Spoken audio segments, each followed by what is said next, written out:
তৃণমূল চেষ্টা করেছিল রক্তপাত করে, খুন করে, হিংসা করে সেইটা দখল করতে, যাতে চুরিটা বরকরার থাকে, চুরিটা একই রকম জায়গায় থাকে।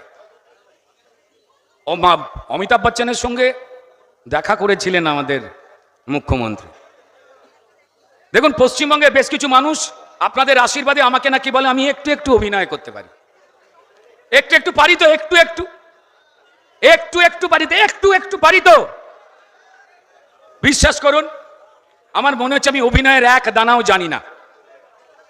মমতা বন্দ্যোপাধ্যায় যেভাবে মিথ্যে কথা বলে পশ্চিমবঙ্গের মানুষকে ঠকিয়েছেন, আমার সন্দেহ হচ্ছিল যে কার থেকে উনি অভিনয় শিখছেন বা জানছেন, বা নিশ্চয়ই ভালো ভালো অভিনেতাদের সঙ্গে মেলামেশা করছেন। সেদিন হঠাৎ করে যখন অমিতাভ বচ্চনের সঙ্গে দেখা করলেন, সেদিন নিশ্চিত হয়ে গেছিলাম যে অভিনয় উনি কোত্থেকে শিখছেন। শুধু শেষ কথা বলবো যে কালকে তারই বাড়ির এক ছেলে কালো গেঞ্জি নীল জিন্স পরে অত্যন্ত সুনিপুণ অভিনয়